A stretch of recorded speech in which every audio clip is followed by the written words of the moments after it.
नमस्कार। आपका अखबार के इस अंक में आपका स्वागत है। मैं हूं प्रदीप सिंह। आज बहुत दिनों बाद फिर से आम आदमी पार्टी की बात करूंगा। आम आदमी पार्टी के वरिष्ठ नेता या कहें नंबर 2 के नेता और दिल्ली के पूर्व deputy chief minister Manish Sisodia जमानत पर रिहा हो गए। एक बात याद रखने की है कि ये जमानत मेरिट पर नहीं मिली है। ये जमानत इसलिए मिली है, ये मतलब केंद्र सरकार की नाकामी का सबसे बड़ा उदाहरण है कि अभी तक इस मामले में ट्रायल नहीं शुरू हो पाया है। और सुप्रीम कोर्ट की बेंच ने ये कहा है कि जिस तरह से चल रहा है मामला, उसको देखकर लगता नहीं कि निकट भविष्य में ये ट्रायल पूरा हो सकता है। तो इस आधार पर कि ट्रायल ही नहीं शुरू हुआ 17 महीने से, तो इसलिए मनीष सिसोदिया को जमानत मिल गई है। यानी जो प्रोसिक्यूशन का पक्ष है उसकी ढिलाई के कारण मनीष सिसोदिया को जमानत मिल गई है। इसका उस केस की मेरिट से कोई लेना देना नहीं। लेकिन आजकल जो नेता जेल जाता है, अगर उसको जमानत मिल जाए तो वो इस तरह से दिखाता है कि जैसे वो बाइज्जत बरी हो गया हो। आम आदमी पार्टी में भी यही हो रहा है।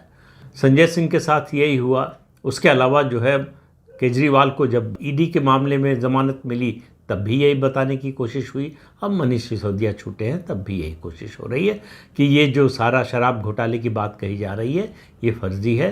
मनीष सिसोदिया कह रहे हैं ये मनोहर कहानियाँ हैं, इसमें कुछ दम नहीं है। तो जाहिर है कि उनको ये कहने का अधिकार है। जब तक ट्रायल नहीं शुरू होता और जो है सबूत पेश नहीं होते अदालत में, उनके आधार पर फैसला नहीं होता, उनको सज़ा सुनाई जाए या उनको बाइज्जत बरी किया जाए, दो ही परिस्थितियां हो सकती हैं। जब तक वो नहीं होता है तब तक वो कुछ भी कहने के लिए स्वतंत्र हैं। लेकिन आज उस केस की मेरिट पर बात नहीं कर रहा हूँ। दरअसल इस समय आम आदमी पार्टी की सबसे बड़ी समस्या बन गए हैं अरविंद केजरीवाल। जो उसकी सबसे बड़ी ताकत थे वो सबसे बड़ी कमजोरी बन गए। मनीष सिसोदिया जेल से रिहा होते ही दिल्ली के मुख्यमंत्री बन सकते थे अगर अरविंद केजरीवाल चाहते। इसका मतलब है कि उनके रास्ते का सबसे बड़ा रोड़ा अरविंद केजरीवाल है। अब आप कहेंगे कि ये कैसे, डिप्टी चीफ मिनिस्टर क्यों नहीं?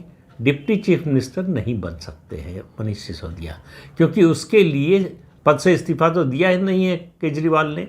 तो जब तक वो एलजी को, लेफ्टिनेंट गवर्नर को चिट्ठी नहीं लिखेंगे मनीष सिसोदिया को डिप्टी सीएम बनाने के लिए, तब तक मनीष सिसोदिया डिप्टी सीएम की शपथ नहीं ले सकते। और जेल में रहते हुए अरविंद केजरीवाल ऐसी चिट्ठी लिख नहीं सकते। उन्होंने झंडारोहण के मामले पर एक चिट्ठी एलजी को लिखी और उसको लीक कर दिया। उसमें लिखा गया कि 15 अगस्त को आतिशी झंडा फहराएंगे।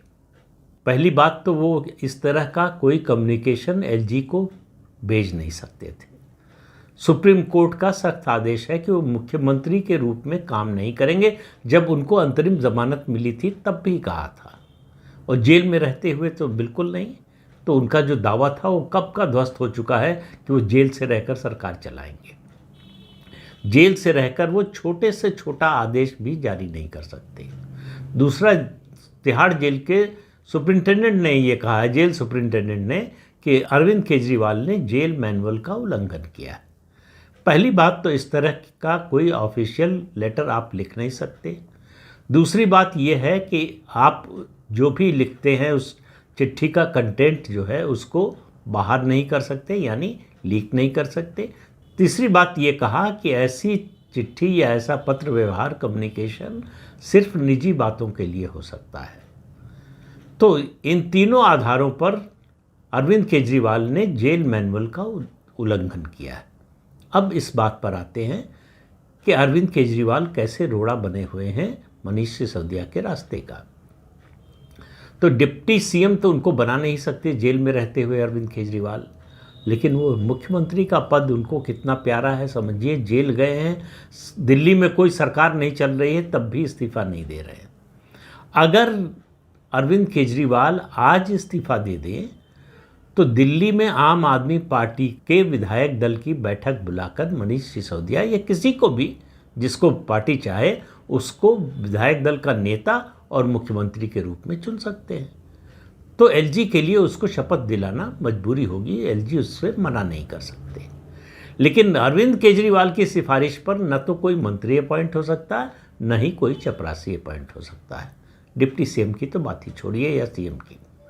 तो अरविंद केजरीवाल का पद का मोह आप देखिए कि उनके सामने विकल्प ये है कि पार्टी को बचाएं या अपना मुख्यमंत्री पद बचाएं। पार्टी के हित पर उन्होंने अपने निजी हित को तरजीह दी है कि वो मुख्यमंत्री का पद नहीं छोड़ेंगे। उनको शायद ये डर भी हो कि एक बार मुख्यमंत्री का पद छोड़ दिया तो पता नहीं पार्टी में क्या माहौल बना हो। इस बीच में उनके जेल जाने और इस तरह का आरोप लगने पर, घोटाले का आरोप लगा है, भ्रष्टाचार का आरोप लगा है और बड़े जो है पुख्ता सबूत हैं उनके खिलाफ, प्रमाण हैं, इसलिए उनको बेल नहीं मिल रही है। ईडी के केस में उनको बेल मिली थी, लेकिन सीबीआई ने फिर उनको गिरफ्तार कर लिया। सीबीआई के मामले में अभी तक उनको कोर्ट से कोई राहत मिली नहीं है। मिलेगी कि नहीं किसी को पता नहीं है, और मिलेगी भी तो कंडीशनल मिलेगी या इंटरिम मिलेगी ये भी पता नहीं है। तो ऐसे में अरविंद केजरीवाल का कम से कम आज की तारीख में जब बात कर रहे हैं तब जेल से निकलना मुश्किल लग रहा है। तो दिल्ली में कोई सरकार, जब से अरविंद केजरीवाल जेल गए हैं कोई सरकार नहीं चल रही है। लेकिन दिल्ली वालों की कोई चिंता नहीं है अरविंद केजरीवाल को, अपनी पार्टी की कोई चिंता नहीं है। 6 महीने बाद चुनाव होना विधानसभा का दिल्ली में, इसके बावजूद वो 2 काम कर रहे हैं। एक, अपनी मुख्यमंत्री की कुर्सी बचाने का, और दूसरा अपनी पत्नी सुनीता केजरीवाल की राजनीति को आगे बढ़ाने का। तो एक आंतरिक संघर्ष आम आदमी पार्टी में धीरे धीरे बढ़ रहा है। स्वाति मालीवाल जो आम आदमी पार्टी की राज्यसभा सदस्य हैं, अभी तक पार्टी ने उनके खिलाफ कोई एक्शन लिया नहीं है। उसके साथ मारपीट करने वाले विभव कुमार जो अरविंद केजरीवाल के पीए थे वो जेल में हैं। कोई भी अदालत उनको जमानत देने के लिए तैयार नहीं है, और बड़ी सख्त टिप्पणियां की हैं उनके खिलाफ कि ये गुंडा जो है मुख्यमंत्री आवास में कैसे था। इस तरह के तमाम सवाल अदालत ने उठाए, हाई कोर्ट से लेकर सुप्रीम कोर्ट तक। तो ऐसे में मनीष सिसोदिया के बाहर आने पर भी दिल्ली सरकार पर उसका कोई असर नहीं पड़ने वाला। अब सवाल ये है कि उनके लिए एक तो सरकार में जाने में चुनौती के रूप में है, चुनौती या रोड़े के रूप में कहिए अरविंद केजरीवाल, पार्टी में चुनौती के रूप में सुनीता केजरीवाल आ गई। तो अब पार्टी में नंबर 2 की हैसियत होने के बावजूद मनीष सिसोदिया की चलेगी या सुनीता केजरीवाल की चलेगी, क्योंकि सुनीता केजरीवाल किसी भी फैसले में, किसी भी मामले में ये कह सकती हैं कि वो जो कह रही हैं वो मुख्यमंत्री अरविंद केजरीवाल की राय है। अब कोई पूछने तो जेल में जाएगा नहीं उनसे कि ये आपकी राय है कि नहीं, और ज़रूरी नहीं है कि उनकी राय हो तभी वो कहें, मतलब राय उनकी हो भी सकती है। अलग अलग तरीके से वकील मिलने जाते हैं, उसके ज़रिए डॉक्टर मिलते हैं, उसके ज़रिए वो कुछ न कुछ संदेश भेजते रहते हैं, कुछ औपचारिक कुछ अनौपचारिक। औपचारिक संदेश उन्होंने एलजी को भेजा, जिसके बारे में अभी मैंने बताया आपको कि वो जेल मैनुअल का उल्लंघन था। लेकिन अरविंद केजरीवाल को कानून की परवाह नहीं है। कानून की परवाह होती तो ये शराब घोटाला ना होता। वो कम से कम इतना तो कर सकते थे, अगर वो कह रहे हैं कि वो शामिल नहीं है इसमें, तो इस घोटाले की जांच कराने की बात कर सकते थे। वो कह सकते थे कि अगर घोटाला हुआ है तो उसकी जांच कराएंगे और जो लोग भी दोषी हैं, इसके लिए जिम्मेदार हैं, उनको सज़ा दिलाएंगे। लेकिन ऐसा कोई बयान अरविंद केजरीवाल का अभी तक नहीं आया है। और स्वाति मालीवाल का एक बयान आया है मनीष सिसोदिया के जेल से बाहर आने के बाद। उन्होंने कहा कि अगर पार्टी और सरकार की जिम्मेदारी मनीष सिसोदिया को मिल जाए तो पार्टी की स्थिति सुधर जाएगी। तो उन्होंने आग में घी डालने का काम किया है। अब इसका कितना असर होगा मालूम नहीं। उन्होंने एक तरह से मनीष सिसोदिया की महत्वाकांक्षा भी जगाने का काम किया है। मनीष सिसोदिया पार्टी के लिए नहीं, अरविंद केजरीवाल के लिए बड़ा त्याग करके आए। 17 महीने से लगातार जेल में थे। उनके जेल जाने के कुछ ही दिन बाद अरविंद केजरीवाल ने उनको और उनके परिवार को भुला दिया था। अरविंद केजरीवाल जब जेल से पहली बार अंतरिम जमानत पर छूटे लोकसभा चुनाव से पहले, तो उसके बाद वो मनीष सिसोदिया के परिवार से मिलने के लिए नहीं गए।